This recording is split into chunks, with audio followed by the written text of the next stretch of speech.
जी नमस्ते, मेरा नाम काजल हिंदुस्तानी है। मैं पूरे भारतवर्ष में अनेक हिंदू संगठनों के साथ मिलकर लव जिहाद के विषय में कार्यरत हूँ और काफ़ी वर्षों से ये कार्य कर रहे हैं। लव जिहाद एक गहन समस्या है हमारे पूरे समाज की और आज हम द केरला स्टोरी जो रिलीज़ हुई है उसमें हम कॉलेज की बेटियों को साथ में लेकर आए ये फिल्म देखने के लिए। ये पूरा आयोजन हिंदू सेना ने किया है जामनगर में और मैं बहुत धन्यवाद देती हूँ हिंदू सेना को और इनकी पूरी टीम को कि इन्होंने इतना सुंदर आयोजन किया, क्योंकि लव जिहाद एक ऐसा विषय है कि जिसमें एक तबका ऐसा है जो ये मानने को ही तैयार नहीं है कि ये समस्या एग्जिस्ट करती है हमारे देश में।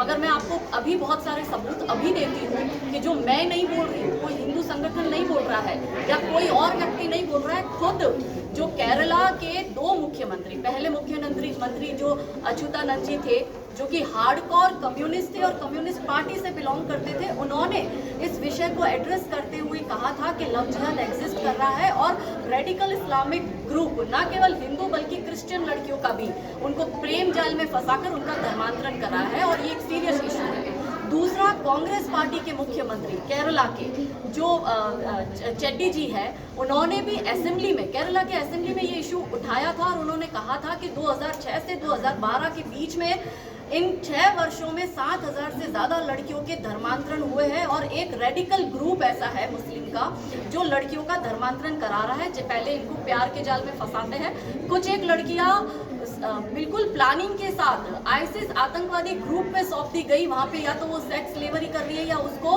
ह्यूमन बॉम्बर बनाया जा रहा है, ब्रेन वॉश किया जा रहा है।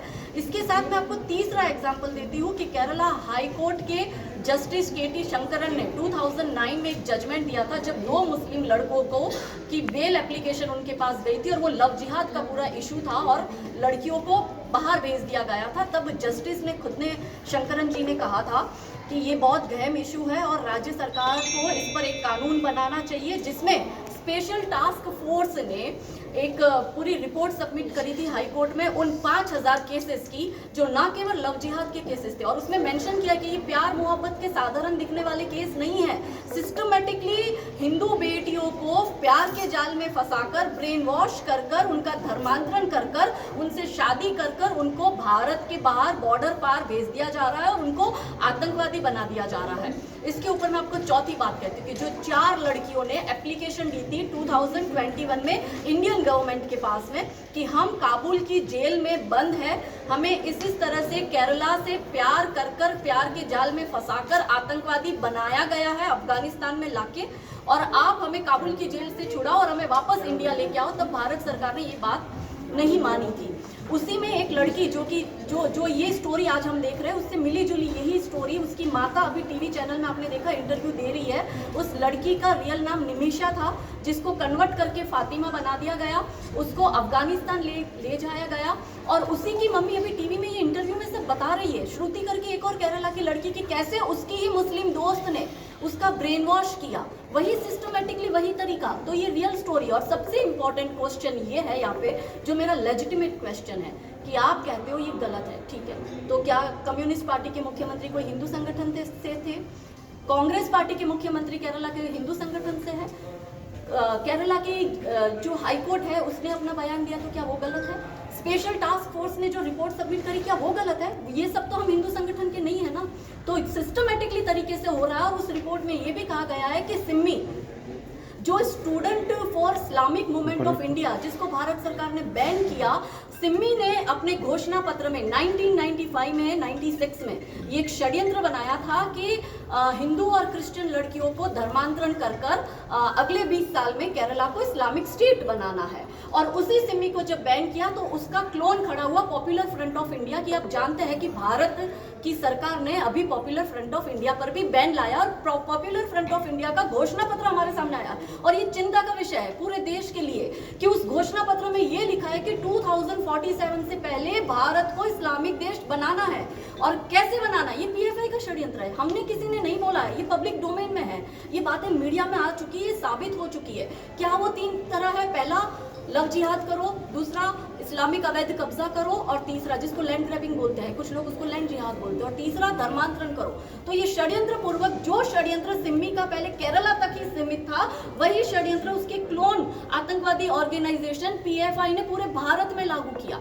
और हम तो जबकि ग्राउंड पे काम करते हैं, बहुत सी लड़कियों को हमने रेस्क्यू किया है, किस तरह से ब्रेन वॉश किया जाता है और लड़कियों का धर्मांतरण किया जाता है।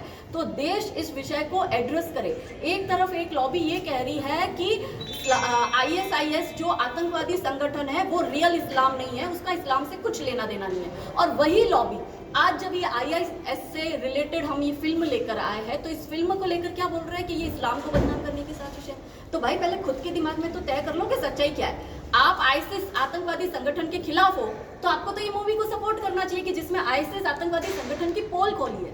और इसी तरह से यूके में भी उसके भी काफी सेनेटर्स ने ये बात कही है, उनके मिनिस्टर्स ने बात कही है कि यूके में मुस्लिम्स की ग्रूमिंग गैंग काम कर रही है और क्रिश्चियन लड़कियों का धर्मांतरण किया जा रहा है। ये बात हो रही है। अब हम जैसे लोग जो पब्लिक डोमेन में काम कर रहे हैं, इस चीजों को लोगों के सामने ला रहे, जागरूकता ला रहे। मैंने बहुत लड़कियों को रेस्क्यू किया है, तो हम पर थप्पा लगा दिया जाता है कम्युनल का, हम पर मल्टीपल FIRs कर दी जाती है, मुझे जेल में डाल दिया गया क्योंकि मैं हिंदू की बेटियों को बचाने निकली हूँ। क्या ये मेरा दोष है? मेरा प्रश्न है पूरे भारत से। तो मैं भारत की जनता को दोनों हाथ जोड़ के निवेदन करती हूँ कि इस गर्मियों में अपने बच्चों को कहीं घुमाने मत ले जाइए, ये फिल्म दिखाइए।